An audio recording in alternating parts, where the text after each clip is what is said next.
मी अपराधी. अन्न खाल्ल्यावर चावून चावून खाल्ले तर त्याचा खरा स्वाद जिभेला मिळतो व तो नीट पचतात आणि तसे ते नीट पचले म्हणजे शरीर पुष्ट होते. त्याप्रमाणे वेदांताचे वारंवार मनन केल्याने अभेद तात्पर्याचे जे ज्ञान तद्रूप स्वाद येतो. आपण इथं समुग्र नाही करणार. आपल्याला आपण इथपर्यंत दृष्टांत करतो, बदाम पिस्ते खाल्ले, चावून खाल्ले, हे आपल्या ओळखीचे बी आहे, रोज असते आणि ते समजतं. पण त्याच्यावर जर पूरक सिद्धांत केला तर थोडं कळायला कठीण जातो. तो कसा कठीण त्याचं सोपं करून घेऊ आपण.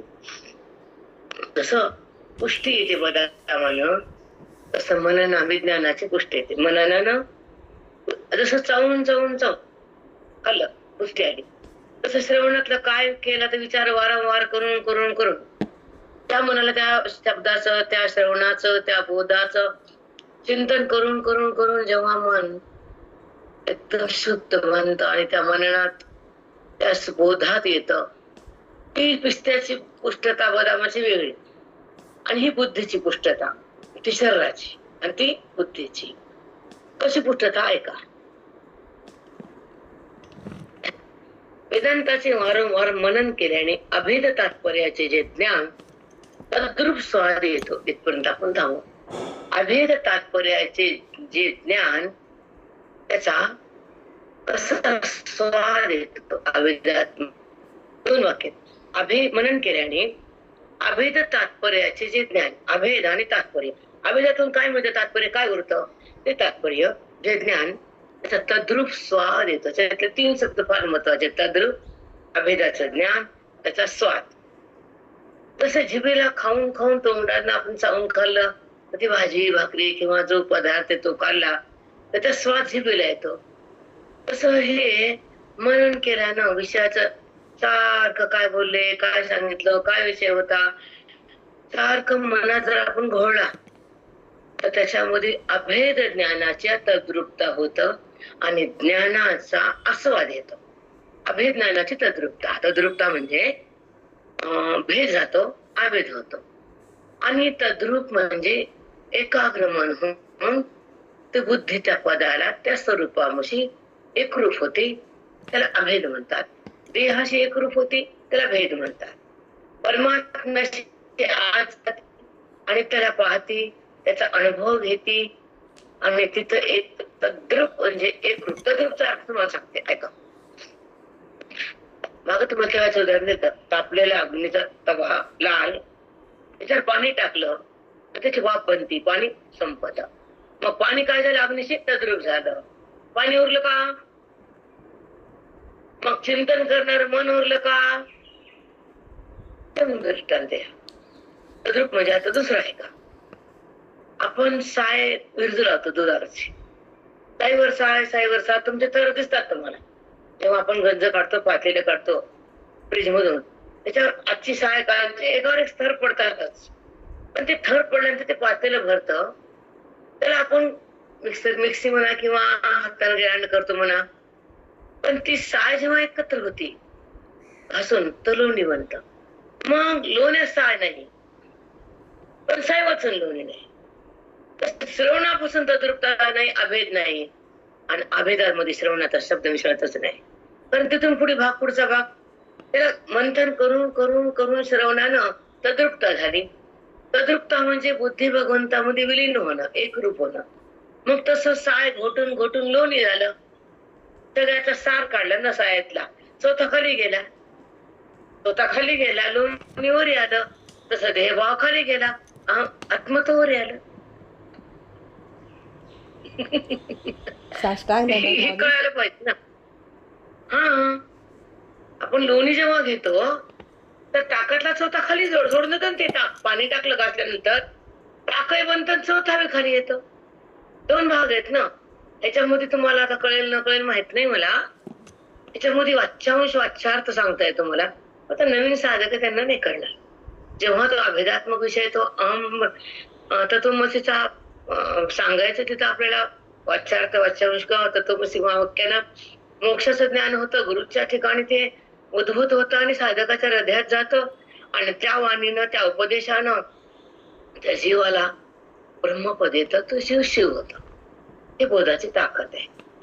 तसं साईची घासून घासून ही लोण्याची ताकद आहे. साईला घासत लोणी बनतं.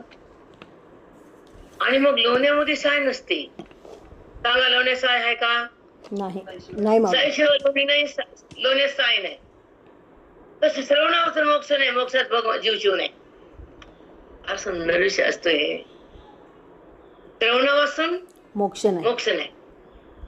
आणि मोक्ष प्रगट झाला तिथं जीव बी नाही शिव बी नाही. ज्यानं श्रवण केलं तो जीव आहे आणि ज्याचं केलं तो शिव आहे. ज्यानं आणि ज्याचं जात ब्रह्मपद येतं. दोघं गेले निघून. काय गेली स्वतः गेला, लोणी हातात आलं. तार असार गेला, तार आला. तारा सारा विचार हरिपाठ. हरिपाठ म्हणतात की बायका नाचून नाचून नाचून नाचून.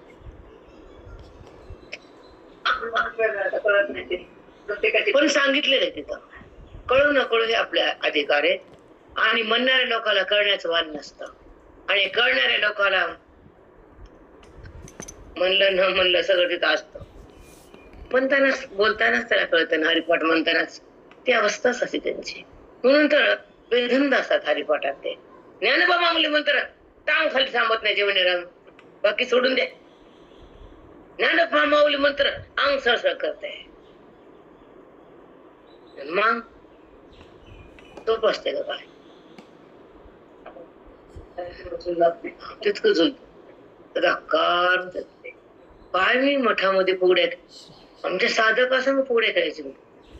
धनाधन धनाधन फिरवायचे. कुणाला धरायचे काय तोटत नव्हतो. ते साधक आहे आपले गुरु आहेत ना.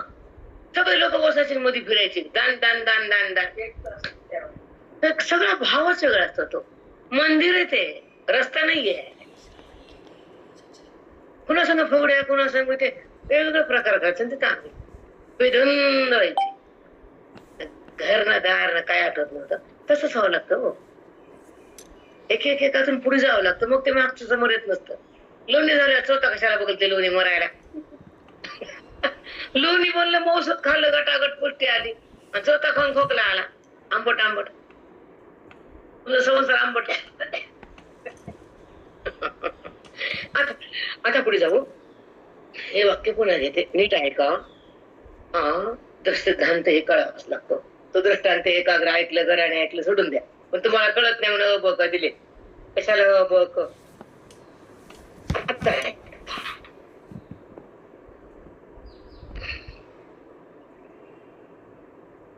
वारंवार वेदांताचे आता वेदात सांगितले बरं का, कथेचे नाही. वेदाचे वारंवार मनन केल्याने एक मिनिटावर खालच्या नाही अभेद तात्पर्याचे जे ज्ञान, अभेद आणि तात्पर्य. तसं साईचं तात्पर्य तुझा तात्पर्य लोणी आहे. तसं श्रवणाचं तात्पर्य जीवाशिवाचं ऐक्य म्हणजे अभेद आहे. फार सुंदर पंचकर्ण. ज्यानं मनातून टिपलं त्याला भगवंत दर्शन झालं. तो भगवंताच्या ठिकाणी वृत्ती थांबलीच जाऊ. सुंदर आहे वेद. पण बहुतांश लोकांना आवडत नाही.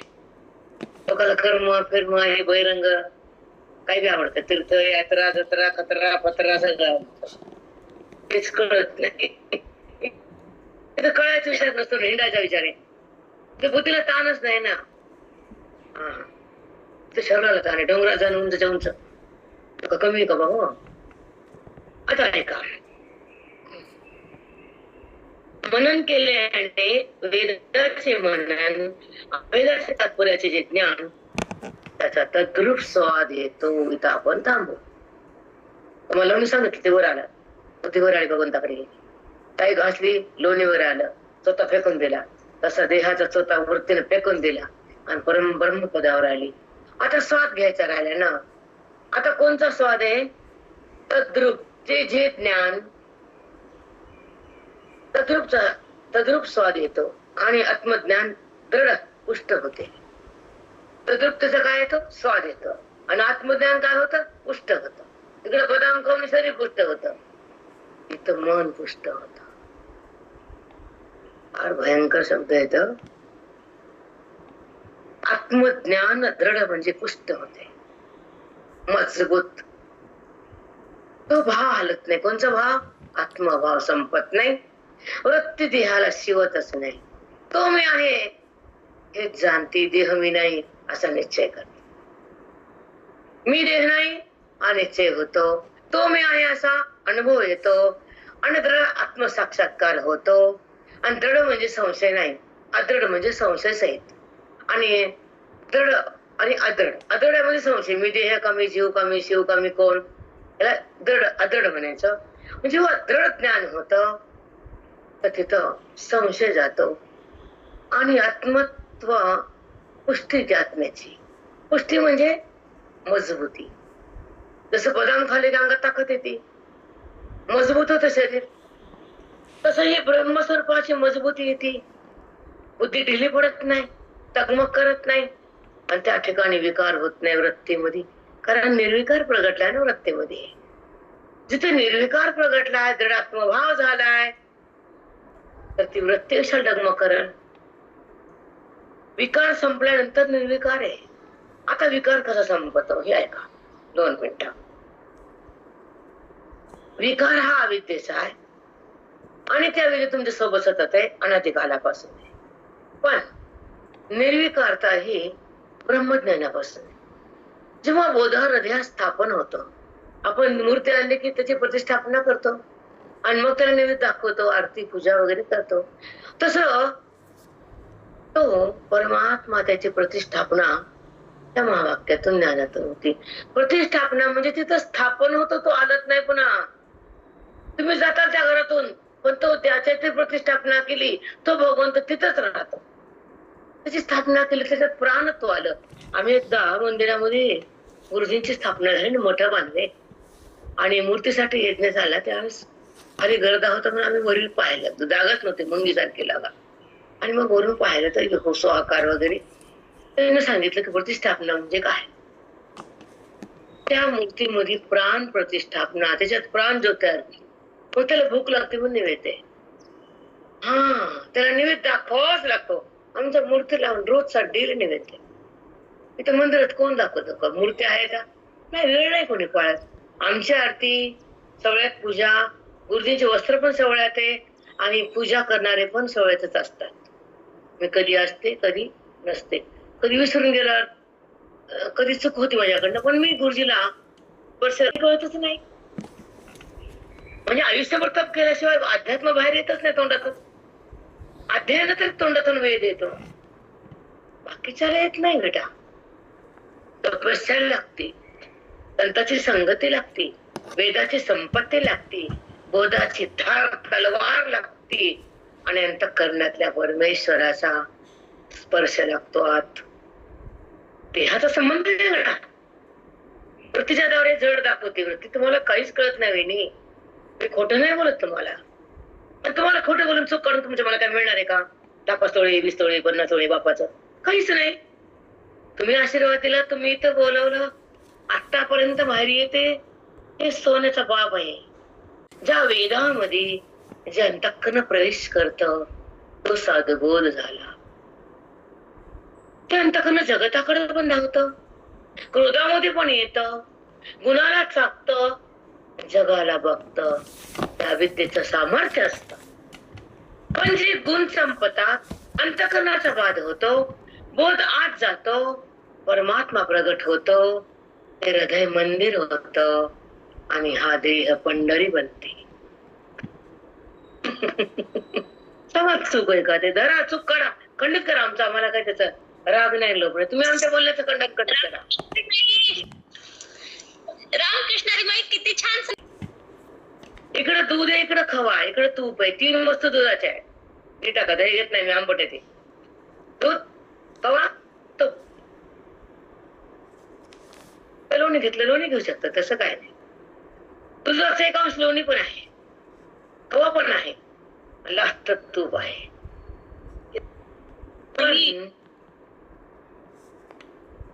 अगं आमच्या आत्मरूप दुधाचे खवा आहे, 1 लोणी आहे, अंतिम तूप आहे. हे आमच्या जीवाचं आत्म्याचं अंतिम एक स्वरूप आहे. मग त्या तुपामध्ये लोणी बघायला ते सापडत नाही आणि खवा मिळत नाही. खवा घट्ट करायला जाळावं लागतं दूध. पण तूप तयार करायला जळावं लागतं लोणी. इथं दूध जाळून खवा आहे आणि लोणी जाळून तूप आहे. स्टेप बाय स्टेप आहे. तसं अज्ञान जाळून स्वरूप आहे. साष्टांग दंडवत माऊली.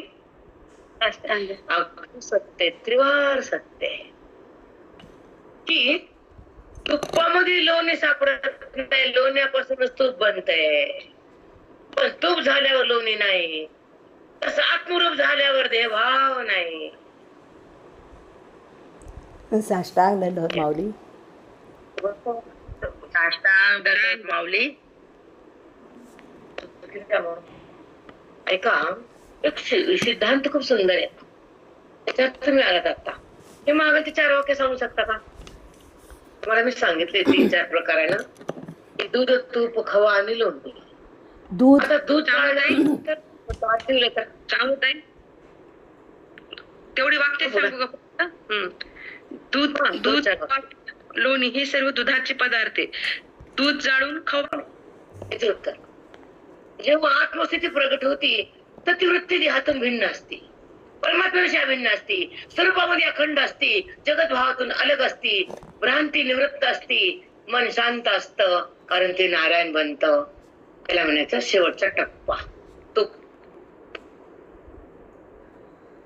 समजलं? हो माऊली. याचं उत्तर तुम्हाला मी हा दृष्टांत दूध तूप खवा. त्याच कशासाठी पुढे जावं लागेल ना, ते नंतर घ्यावं लागेल ना. शेवटचं कळलं का वाक्य? थांबते मी, मला ते हो पाहिजे. माऊली. हो सांग. त्याने बोलायचं तुम्ही सांग. बोला बरं. हो माऊली. जेव्हा आत्मस्थिती भोगताना ती वृत्ती देहातून भिन्न असते, जगत भावातून अलग असते, मन शांत असतं, तेव्हा ते मन नारायण असतं. साष्टांग दंडवत माऊली. Yes. भिन्न आणि अभिन्न. जी वृत्ती देहाच्या अभिन्नतेचा अनाधिकारापासून अज्ञान थांबलेलं आहे. ज्या वृत्तीनं बोधाला पकडलेलं आणि रामाला धरलेलं आहे. बोधातून आत्मारामचे नाम कळतो आणि संताच्या संगतीत तो प्रगटतो. तो राम प्रगटल्यावर आत्माराम हा जगाचं भान जात. जगत हे मिथ्य ठरत. वृत्ती ही निर्विकार बनती आणि ती देहाच्या संबंधातून बाहेर येते. ती आत्मस्थिती होती, ती जीवन होती. तर झालं. कोणी अंतिम आहे. बाहेर निघते ती आत्मस्थिती बनते. बदला आले तुम्हाला. ऐका, मागं तर कोणी बोललं का? बोधातून आत्माराम कळतो, संताच्या संगतीत प्रगटतो. आत्माराम प्रगटल्यावर प्रगटतो. थांबा. हा माऊली. बोधातून हृदयामध्ये आत्माराम प्रगटतो, कारण अविद्येचा लेस पण वृत्तीत नसतो. ती वृत्ती श्रवणानं बोधानं परिपूर्ण असती. त्या वृत्तीला तो कळालेला असतो. मग वृत्ती बाजूला जाती, तो प्रगटतो. मग ज्या वृत्तीला बोधानं तो प्रगटतो, ती वृत्ती मिथ्या ठरती आणि मिथ्या वृत्ती जगताला पण मिथ्या दाखवते. पण वृत्ती जेव्हा सत्य आणि विकारी असती तर जगताला सत्य म्हणून दाखवती आणि जगत सत्य वाटतं, तो नाही वाटतं. पण जेव्हा तो आहे, तो प्रगटला, त्याचा आस्वाद घेतला, त्याचा अनुभव आला, त्याचा अभेद झाला, बुद्धीचा आणि त्याचा संगम झाला, तो परमात्मा मी आहे, चौकड तो आहे, जगत कुठे देह कुठे. ही आत्मस्थितीची पुढची अवस्था आहे. तुम्हाला फक्त बोलून द्यायला मी अवस्था नाही आली आत्ताच. मी विचार सागरनं तपश्चर्यानं मनात श्रवण 3 दिवस येतात तर तुमचा प्रसाद तुम्हाला देते. आज 10 ते 11 सत्संग आहेत आपले ब्रह्मसत्र. फक्त 3 दिवस माझ्याकडे लोक असतात. ते सतत राहिल्यावर काय होईल सांगा तुम्ही. आम्ही कसे होतो? खरे माऊली. आश्रम मध्ये लेकरू टाकून वाढवून वेगळं असतं आणि आईच्या पदराखाली वाढलेलं वेगळं असतं. ते आश्रम मध्ये टाकले लेकर वाढवले लांब. म्हणून आज काय म्हणले शहराला किती शांत छान वाटायला म्हणजे जवळ बसून ऐकायला. उगाच बोलतो का अनुभवाचा माणूस. फरक असतो. पहिले याची घरमध्ये राहायची 15 दिवस महिना राहायची बाई एक एक म्हणणं सांगायच्या लोकांना सगळ्या समोरच आत्याला चालता येत नव्हतं. खेड्या पाड्याची कॉलेजचे ह्याची इतकी विद्यार्थी यायचे तिथे शिकायला. अरे बाप, ते वाडा कधीच रिकामा नव्हता. संध्याकाळी तसंच, दुपारी तसंच, सकाळी तसंच. ते बघताना वाटत हे काय चाललेत लोक, कुणीकडे चालले ते पाहिलं डोळ्यानं. हे काय न देणं न घेणं. आपल्या कुळात आहेत ना ते. सगळ्या जाती होत्या, साली तेली कोळी माळी चांबार ब्राह्मण कोमटे मराठी काय सगळ्या होत्या. पण सगळ्यामध्ये साधूचा अवतार होता, जन्म होता संताचा. आपली कोमटी जात अशी होती तिथे व्याकरता कुणीच नव्हतं साधू. या सांगा आहे का साधू आपल्या कुळात? तरी कळलं हो माऊली, आपल्या कुळाचीच आहे. माऊलीचा शेवटचा अवतार म्हणजे गुरुजी आहे. परमणी काय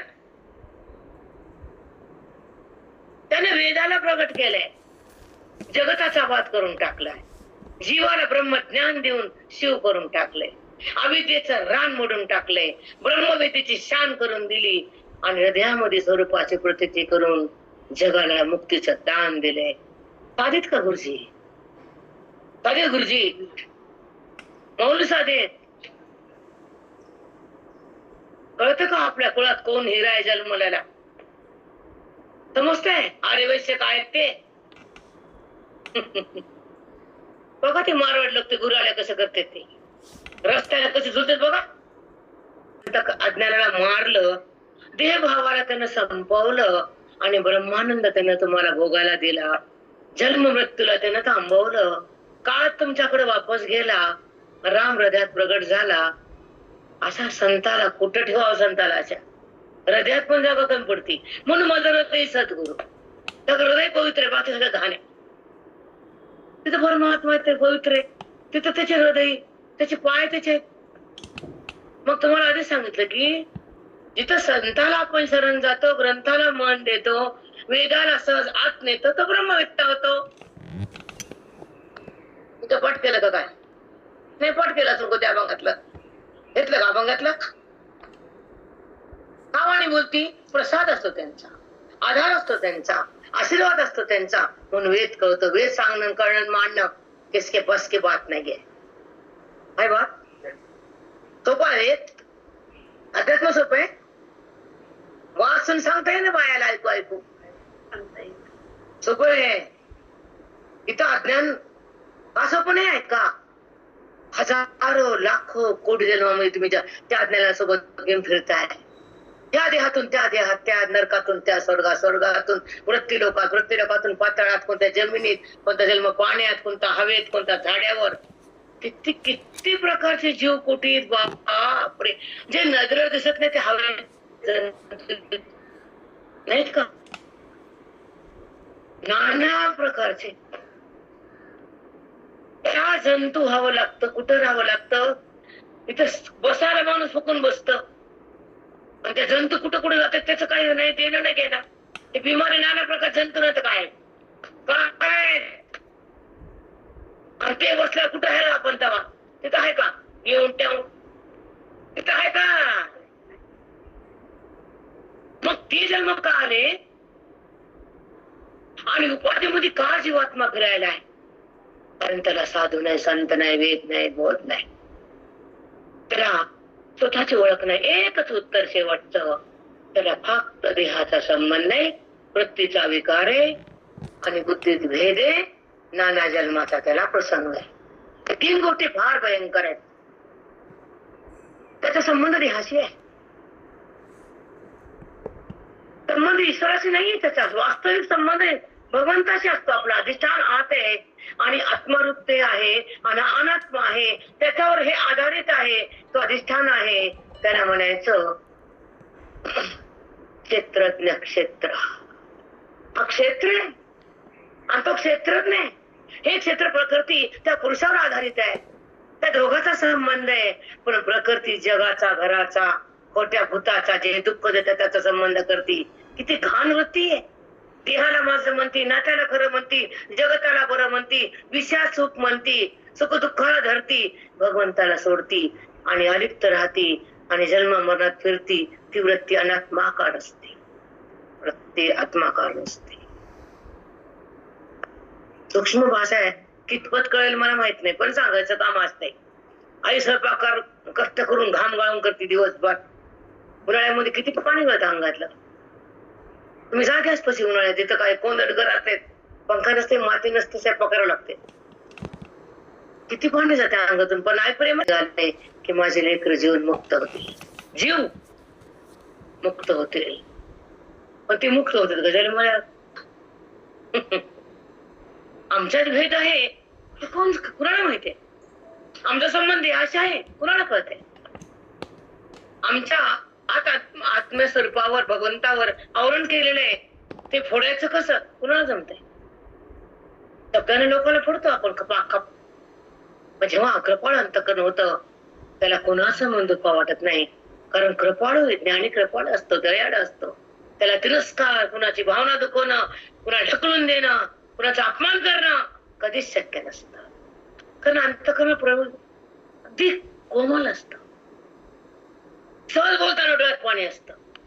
कारण तिथं कठोरपणा नसतो, तो अविद्येचा अंश असतो.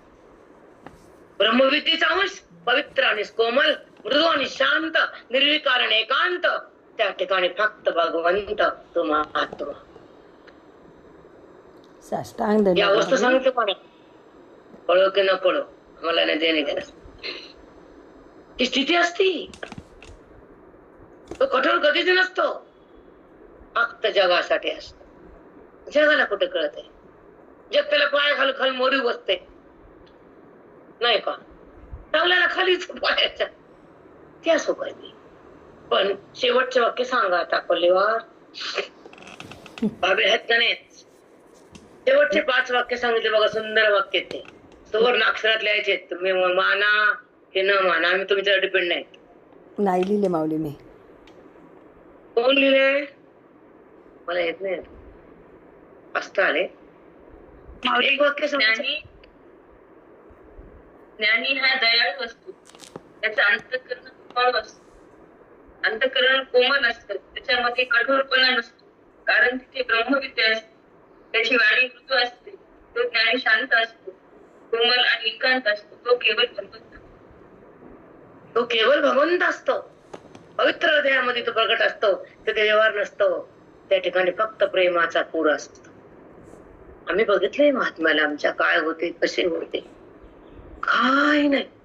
कधी कधी 3चा पाठ असायचा तरी 1लाच येऊन झोपायची काका मंदिरात, आणि माझ्या दारावून जायचे. माझ्या दार अलीकडे दारावून रस्ता पाठाचा मंदिराचा. आणि मग मनन केल्यानंतर सजाती प्रत्ययाचा प्रवाह रूप आणि विजाती प्रत्ययाचा तिरस्कार रूप निधिध्यासन करावा. तुम्हाला बोललेलंच. सजाती प्रत्यय घाण बडबड फडफड. सजाते प्रत्यय आणि विजाते प्रत्यय, 2 गोष्टीचा 2 शब्द लक्षात ठेवा. एक सजाती प्रत्यय, एक विजाती प्रत्यय. सजाती म्हणतो मी आहे असा आतून अंतर्भाव तयार होतो आणि व्यवहार होत राहतो. मन शांत असतं, आत्मारामाचं मिलन असतं, ते ईश्वरामध्ये एकनिष्ठ असतं, त्याला त्याचाच आस्वाद असतो, व्यवहार होत असतो, तो पाहत असतो. हा सजाती प्रवाह आहे. पण तिथे जगताकडे मन असतं, देहाकडे असतं, विषयाकडे असतं, दुःखाकडे असतं. विजातीय प्रवाह. आधी 2 प्रवाह सांगते मग उत्तर देते. आपल्याला कुठं कळते भाषा तरी माहिती का. ह्या मधल्या बायकाले हुशार येतात, पुण्या मुंबईमध्ये. त्यामुळे आम्हाला सांगा, आम्हाला काहीच माहित नाही. कबूल केलं त्यांनी. त्याने का झाकलं का, एकदा ऐकून नाही शक्य नाही. काय लाख जन्माची वासना, कोट जन्माचे पाप एकदा ऐकून जात असते का. खेड्याचा बाजार. आता आहे का सजातीय प्रवाह, विजातीय प्रवाह. 2 प्रवाह शब्द सांगतो मला आता.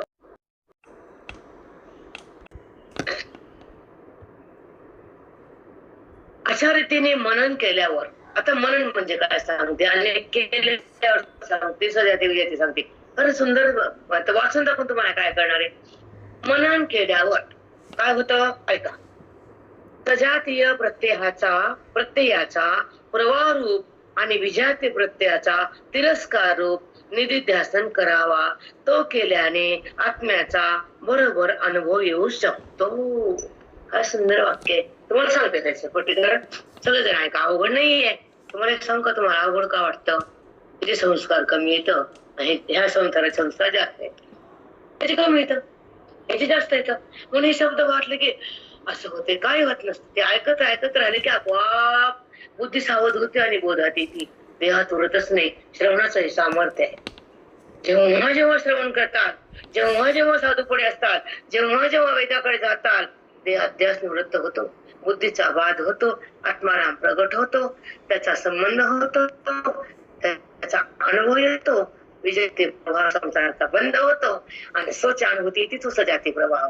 जगत बाधित ठरतं, विजाती प्रवाह.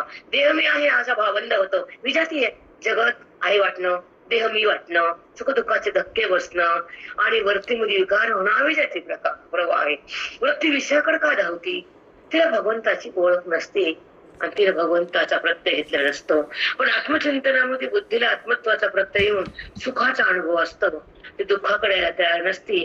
दुःख म्हणजे अविद्या आणि प्रपंच आहे आणि सुख म्हणजे परमात्मा त्याचा अनुभव आहे.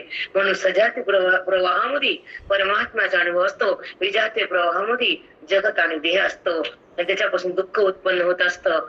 पण तो विजयाती प्रवाह बंद होतो, सजाती प्रवाह सुरू होतो, आत्मत्वाचा संबंध येतो, जगत भावाचा वाद होतो आणि श्रीरंगाचा तिथं आवड तयार होती आणि ती वृत्ती त्यामध्ये घुलून जाती, एक होती. तर दुरुत म्हणतात, त्याला ब्रह्मवेत्ता म्हणतात. सजाती सांगतो ना मला, दोन शब्द सांगितले, एक सजाती एक विजाती. जी वृत्ती देहाला अनुसरून असती आणि देहाला माझं म्हणती आणि देहाच्या संबंधात राहते ती विजाती प्रवाह. एक वृत्ती त्याचा बात करती, जाणती, स्वरूपच बनते आणि सुख भोगती, सजातीय. ती स्वरूपाकडे असते सजातीय, देहाकडे असते जगताकडे असते विजातीय. सुंदर म्हणजे विषय छान मांडला गेला आणि कळलं पण छान गेलं. आता पुढचा आहे का, आता आपला विषय राहिला. एक सजाती मला सांगितलं. आता मनन केल्यानंतर तिरस्कार होतो विजाती प्रवाहाचा आणि सजाती प्रवाहाचा तिरस्कार नाही, अवलंबन दिला जातो. सजाती प्रवाह सतत राहतो, स्वरूपाच्या ठिकाणी बुद्धी असती, त्याचा सहवास घेऊन व्यवहार होतो. व्यवहारात ती नसती कारण स्वरूपात असते, कारण ती तन्मय तदाकार तद्रूप असती. व्यवहाराचा संबंध नसतो, व्यवहार बाधित असतो, खोटा ठरतो आणि तो खरा परमात्मा तिच्यात असतो, सत्य बनती आणि हे सगळं मिथ्या होतं. सत्य मिथ्या तुम्हाला सांगणार आहे पुढं, थोडक्यात सांगितलं. आता तुम्हाला सांगायचं मनन. पहिल्यांदा श्रवण करावं लागतं, ऐकावं लागतं. पण वेदाचं भाकड कथा नाही, पांडित्य नाही, विनोद पण नाही, केवळ बुद्धीला आत नेण्याचा जो वेदांत आहे. बुद्धी देहावर तिला आत न्यायचंय, सोपं नाही. ती आत जात नाही, तिथं राहत नाही, देहाला सोडत नाही. त्या विद्यावृत्ती अविद्या शक्ती आहे. सांगा, हे 4-5 वाक्य सांगा.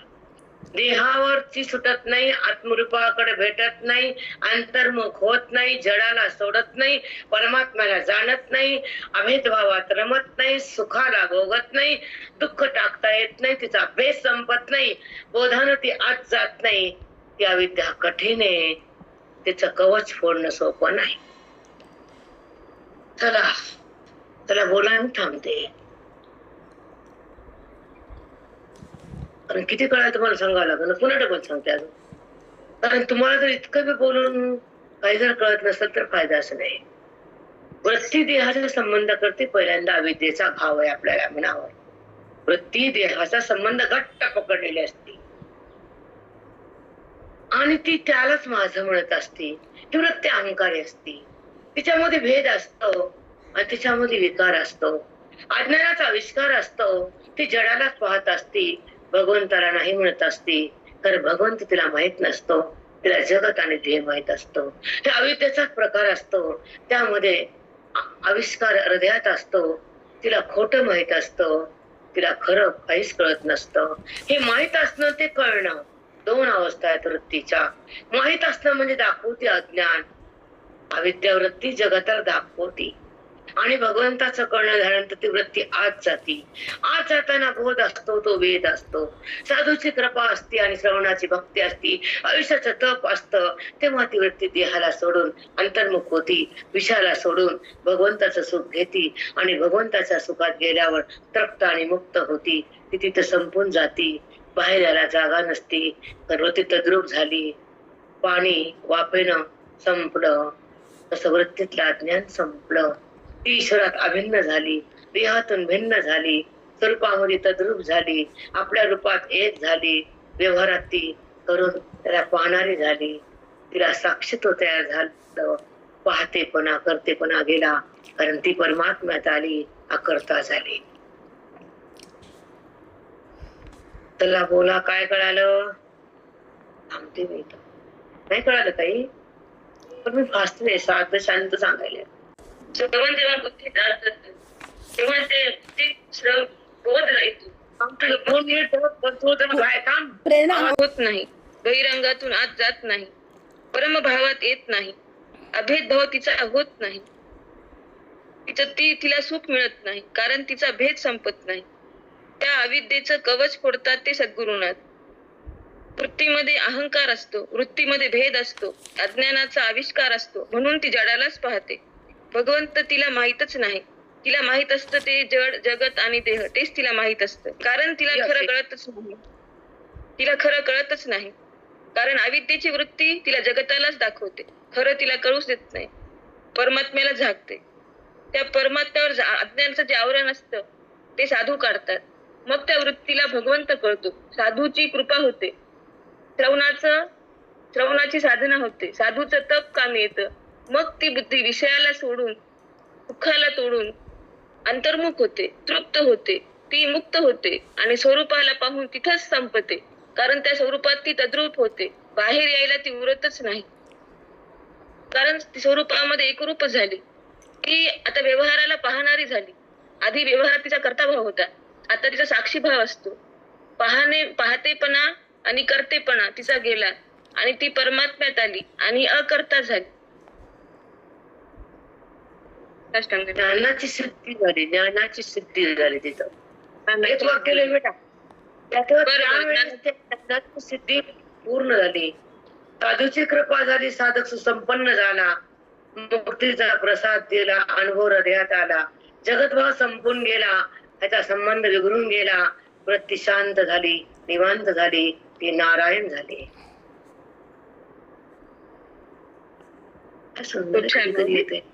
शांत निवांत नारायण झाले. साष्टांग नमस्कार.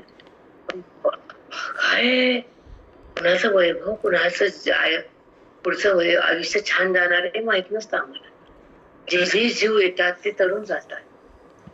म्हणून आपल्या साधूला, आपल्या गुरुला, आपल्या गुरुजीला कधीही सोडायचं नसतं, कधीच सोडू नये.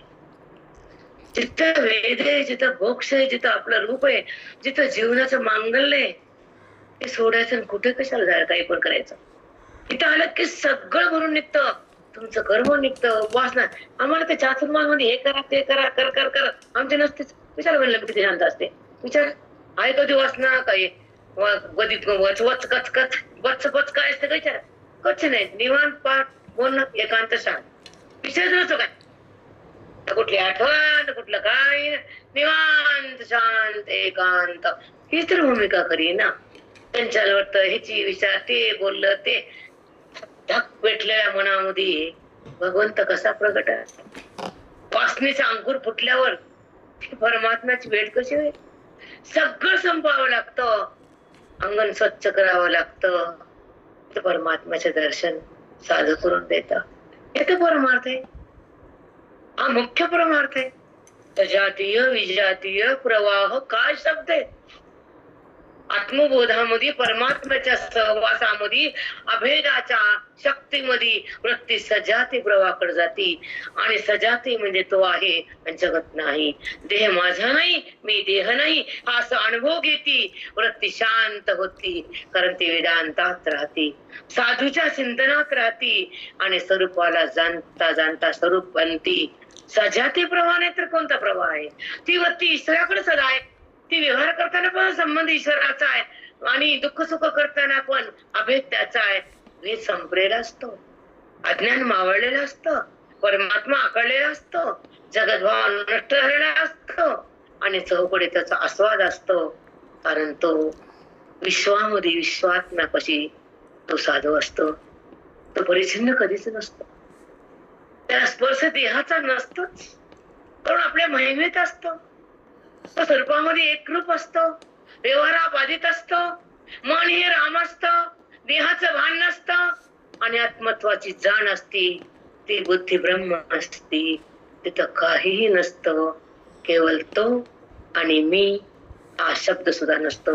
अनुभूती असती, ती वैदिक शक्ती असती. तोच महात्मा कृपाळू, तो त्याला उद्धारणारा आणि स्वतःचा उद्धार करून झालेला, त्याला म्हणतात वेदांती. बरोबर पापड पसरा आवडत नाही कुणाचाच. रंगाला बोलणार फार कमी. कॉलनी कॉलनी प्रतिप्रभा करा बायका सांगतात. कॉलनी कॉलनी मध्ये वेदाचा पाऊस आहे. आता थोडं कमी झालाय, पण जेव्हा मी पाठ घेत होते त्यावेळेसचा. आता सांगणारीच नाही, पाठ नाहीये, बायका जातात, वाचतात, येतात. तेवढाच विषय सध्या. वाचन आहे, चिंतन नाही. चिंतन आणि वाचन जमीन आसमान आहे. कळत नाही तर न केल्यापेक्षा बरं आपलं. लंगडी गाय आहे, दूध देत नाही, त्याला वासरू नाही, पण गाय पवित्र पूजा करा. पवित्र नाही का? पण दूध देते का? बोध आहे का?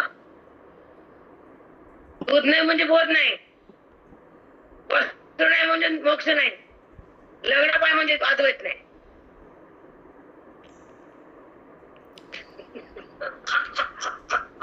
साष्टांग दंडवत माऊली. साष्टांग दंडवत माऊली. काय गर्दन काय गर्दन काय गर्दा. मला आवडतच नाही पांचट भाषा. तिला तुला का काय झालं मोठं भूताचा बाजार. आणि तिथं लई लोक आले, लई महाराज आले, मला मरते तिथं. मला लई फोन येऊ लागले. आता काय डोकं आपटा म्हणण्याच्या पुढे मग हा सजाते विजयाते सजाते प्रत्ययाचा प्रवाह रूप आणि विजयाते प्रत्ययाचा तिरस्कार रूप निधिध्यासन करावा. तो केल्याने आत्म्याचा बरोबर अनुभव येऊ शकतो. तो केल्याने सजाती प्रवाह केल्यानं आत्म्याचा काय येतो? प्रत्यय. आणि जगाचा प्रत्यय वेगळा, आत्म्याचा प्रत्यय वेगळा. जगाच्या प्रत्ययाला माया तुमच्या सोबत आहे आणि आत्म्याच्या प्रत्ययाला साधू तुमच्या सोबत आहे. तो तुम्हाला स्वरूपात जाणे करून देतात. वरती तिथं सहज जाती, सदा तिथंच राहती. त्याला चौकड तेज असतो, तो सजाती आहे. सगळ्या जग दिसतं आणि मी वाटतं विजाती आहे. मग सजाती प्रवाहाचाच निश्चय करावा आणि विश्रवण केल्यावर त्याचा ध्यास असावा आणि तो अभ्यास करून त्या मनामध्ये त्यालाच प्रगट करावं. त्याला मनाने ध्यास म्हणजे स्वरूपाचं चिंतन करणार मननानंतर केलेला निधिध्यास आहे. आता सांगत श्रवण कशाला म्हणायचं? उद्याचा विषय राहील श्रवण मनन निधिध्यासन आणि नंतरचा तत्तम पदार्थ शोधून. तुम्हाला पुढे विचार मध्ये आहे पण थोडक्यात सांगून जाते. इथे श्रवण सांगते मला बोलावंच लागते, मनन पण आले सांगावंच लागते आणि निधिध्यास कसा करावा ते पण बोलावंच लागतो. एक अजून सांगते वाक्य. आम्ही एकमेकाला भेटायचो कधी ह्या गुरुभाऊकडं, कारण भरपूर 100-200 लोक होते ऐकणारे. कधी सकाळच्या पाठाला कधी संध्याकाळच्या पाठाचे.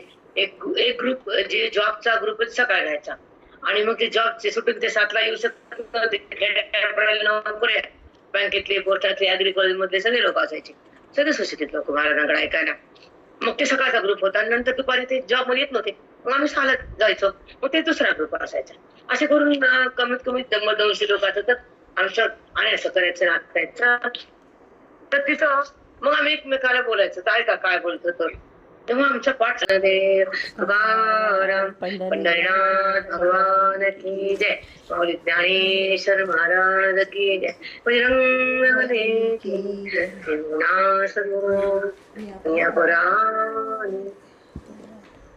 सर्वांना जय हरी बोला. चला जय हरी गुरु माऊली. साष्टांग दंडवत. जय हरी माऊली. कोटी कोटी नमस्कार.